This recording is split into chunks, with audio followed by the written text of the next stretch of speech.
Hey guys, how's it going? MasterBucks here. Welcome to another prediction video. Yes, the prediction god is back. I know a lot of you guys keep on asking me to do prediction videos, and don't worry, there are many more coming soon, including the upcoming Premier League season. But before we get that started, we've got a little something extra. Now, this one was a very heavily requested suggestion, and I'm more than happy to give my 2 cents on it. It is the KSI versus Logan Paul boxing match. You guys wanted it, and so I'm giving it to you. The prediction god is taking on KSI versus Logan Paul. Right then, so before we actually get on the main card, we have to, of course, talk about the undercard. The first fight of the undercard we're taking on is Coach Richard versus JMX. Now, of course, JMX has fought already on an undercard of a boxing event like this. The previous one, KSI versus Joe Weller, he took on Mike Fox. Now, not taking anything away from JMX's win, and of course, not taking anything away from Mike Fox, no offense, mate, but he was clearly the less conditioned person in that ring, and he obviously had a massive height and reach disadvantage. JMX was just towering over him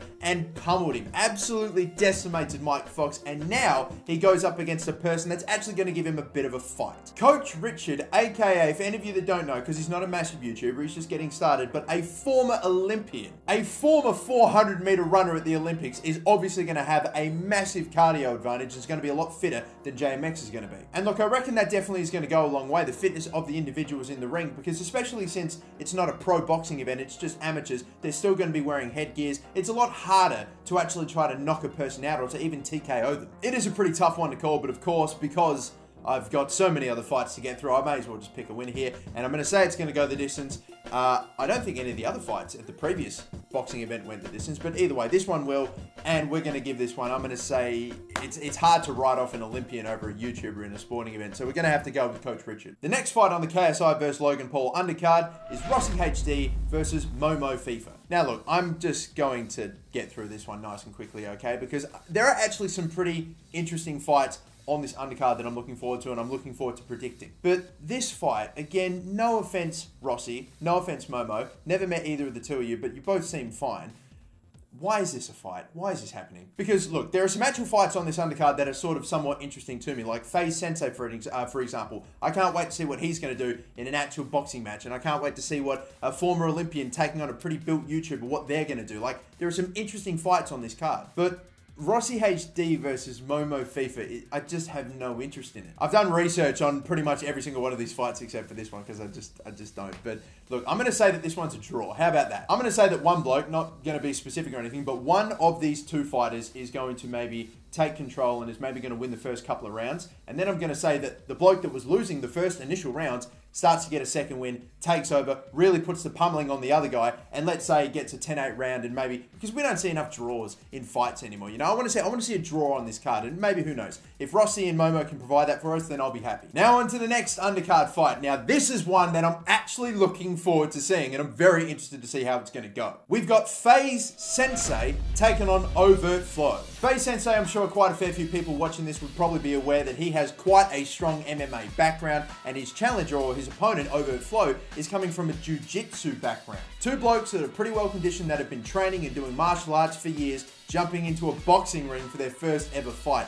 There's so many. I'm really interested to see how this one goes. And not only that, we've got to give FaZe Sensei a little bit of credit. I know that KSI has been with his own camp and has been trained pretty hardly by Vidal Riley and all that, but FaZe Sensei has definitely surely given some input and really helped develop KSI as a fighter as well. So we're talking with a guy that maybe not exactly tutored or trained or is KSI's master in any way, but like has actually given some significant input into his fighting style and shaped him into the fighter that he is today. They don't call him FaZe Sensei for nothing. FaZe Sensei has of course sparred with KSI, we've seen the videos, and he's even sparred with Vidal Riley, who is a freaking beast. And you know, you can agree or disagree, but I think he held his own in pretty much both of those sessions as well. So I'm probably going to go with FaZe Sensei to get this win. And I think another big contributing factor to that is that we've got a jiu-jitsu martial artist going up against a mixed martial artist. So maybe FaZe Sensei's probably got a little bit more of a striking game than I would say OverFlow would. Another bit of a tough one to call, but I'm gonna back FaZe Sensei on this one to pick up the win. Now then,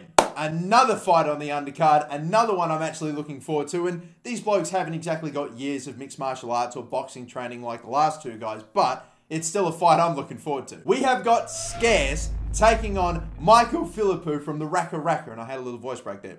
This one I am fucking keen as dicks for. This is gonna be shit. This is gonna be the shit. You know the Scarce face reveal? You know, he walked around the tree, it became a meme and all that. That same guy, about a year or two later, that walked around that tree, has clearly slimmed down and has gotten into real good shape, is going to be stepping into a boxing ring, that same guy, and going up against Michael Philippou. Of course, a bloke that I don't know how much experience he's got with fighting, but the bloke is a madman. He is a fucking nutter, and you would know that if you watch any of his videos. Raka Raka, of course, makes some pretty epic and pretty hardcore videos. They do all their own stunts, and they do some pretty insane shit. Now, I believe Scarce would have a pretty decent height advantage and maybe potential reach advantage on Michael, but I'm still sort of somewhat leaning toward Raka Raka, right? And I should probably just declare this as well. There may be a slight bit of bias in this pick. The Raka Raka boys aren't just Aussies, but they're also from South Australia, which is the exact same state that I'm in. So of course, I'm going to be a little bit biased. I want the SA boy, I want the Aussie to come up here, but I think it'll be tough because Scarce can give him a run for sure. Who knows, man? Maybe even though he looks like a top bloke and Scarce seems like a real nice guy, maybe after he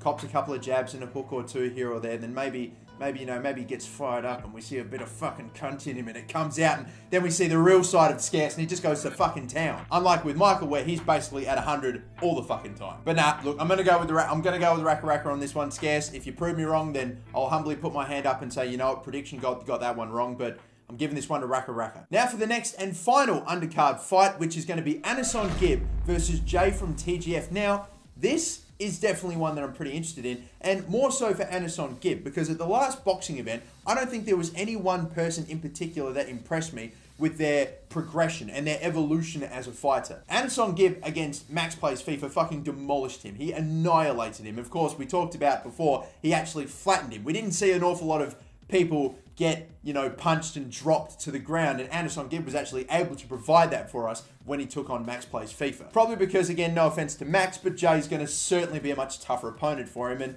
this is a bloke that, even though I haven't really watched an awful lot of his videos or TGF's videos, the only reason I know this guy is because he got his head in a microwave. He cemented his head in a microwave. I'm sure Jay is probably one of those guys that can roll with the punches and maybe hang with AnEsonGib a lot better, but I'm interested to see. I think this all comes down to how far Gibbs come since the last boxing event. If he's continued on and trained on, who knows, man? We could see another evolution to him and his game, and if he does, I really hope he takes another boxing event soon, but tough one to call because Gibbs been here before and he's got the experience, and I kind of back him to get the win here, so I'm just going to give this one to Gib, although I think this could be a pretty tight and interesting contest. But now we move on to the two fights that we are all here for, starting with Deji versus Jake Paul. Now, I have got to be brutally honest here.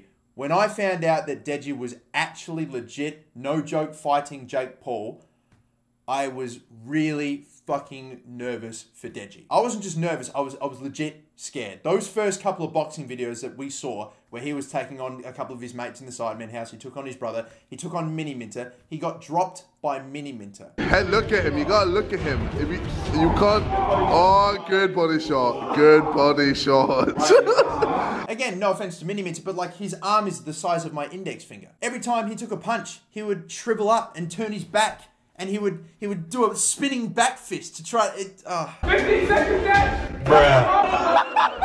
What? He did a spinning back. I was just shit worried, because if that Deji was stepping into the boxing ring on August 25th to take on Jake Paul, he would get demolished, annihilated, humiliated, and embarrassed in front of millions. Thankfully, that is not the case, and Deji looks to have actually come quite a fair way in the last couple of months. He absolutely needed to put the fucking work in if he was going to have any chance of beating Jake Paul. And I've gone from saying that he has absolutely no shot whatsoever of beating Jake Paul to now I'm sort of maybe thinking, okay, he could be a legit chance of getting the win here. Even before we knew these fights were happening, Jake Paul was clearly a much fitter and much better conditioned person than Deji was, and I don't know how seriously he was taking it at the start when, you know, the murmurs and the rumblings of this fight were actually first happening, but when it all got sealed and done, I just wonder how seriously Jake Paul and Logan Paul were taking it. If they were like, oh, we're just going to train here or there, nothing seriously, meanwhile, KSI and Deji are actually putting the fucking work in. If that's been the case, then again, that's only going to really help Deji and his chances of maybe actually pulling this off. But what we have seen recently is Jake Paul putting out videos that he's been filming since June, July, where he's really been training hard, that he's released now in August. So you know that he has been, at least for the last 2 months to 3 months, he has been putting in effort and he has been training for this fight pretty somewhat seriously, or at least, again, it's difficult to tell. As for how I think the fight itself is going to go, I don't know if Deji's just going to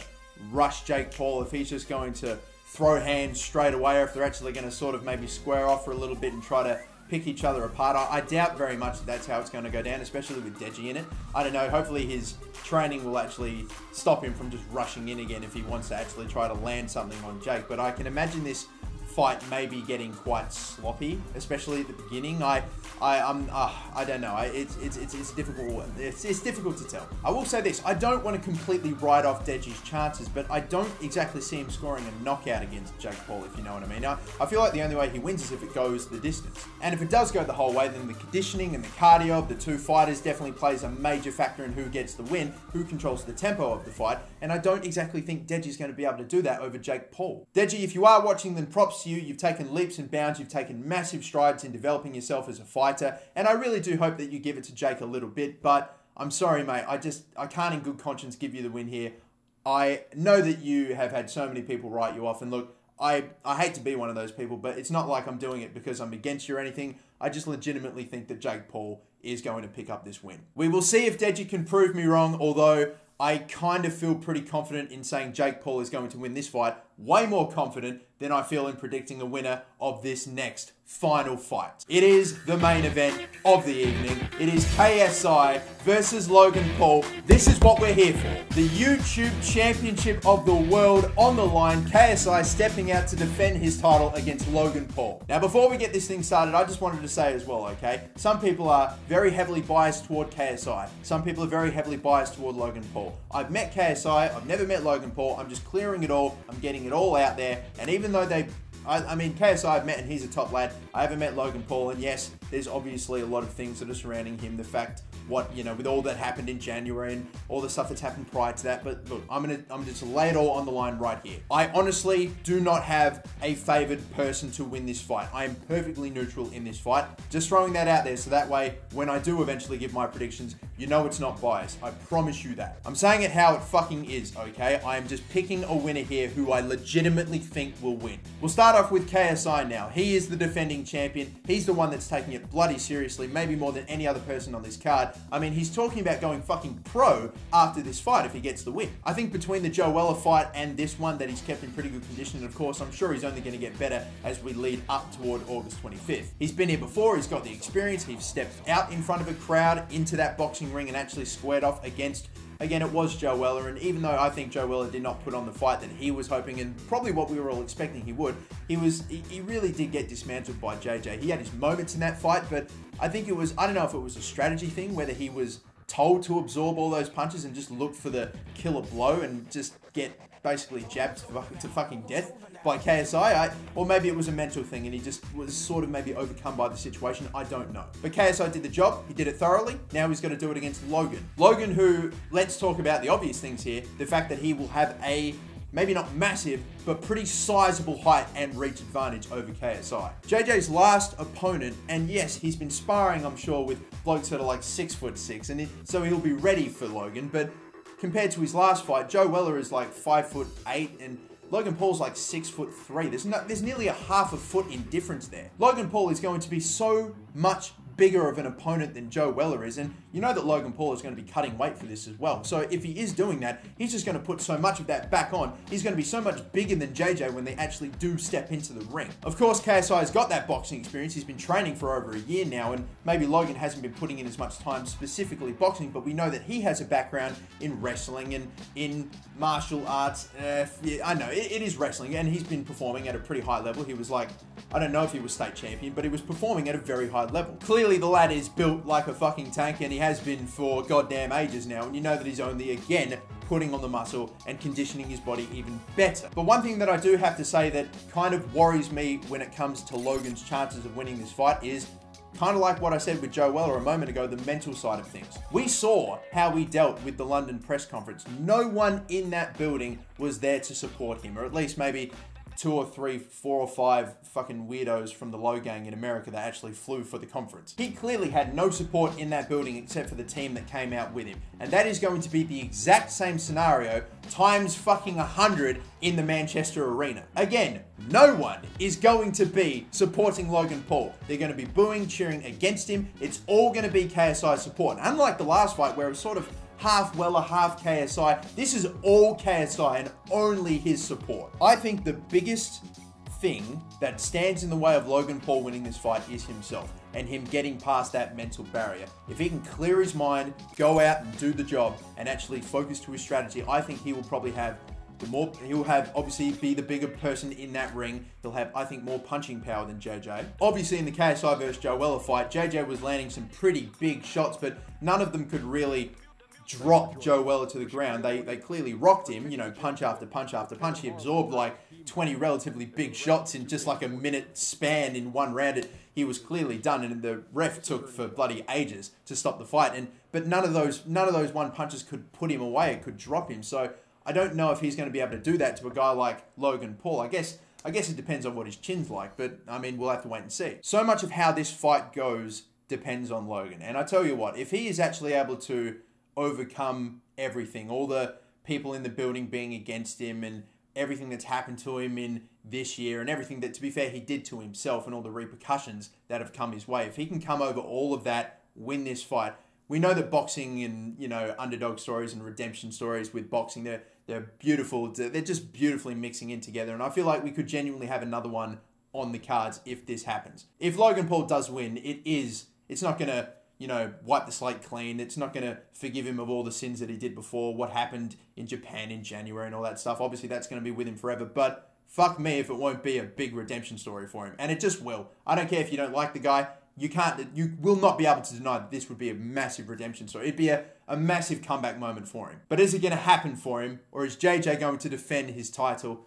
I think I've waffled on long enough. It's time to make a decision. Ladies and gentlemen, I am predicting that the winner of the KSI versus Logan Paul fight will be...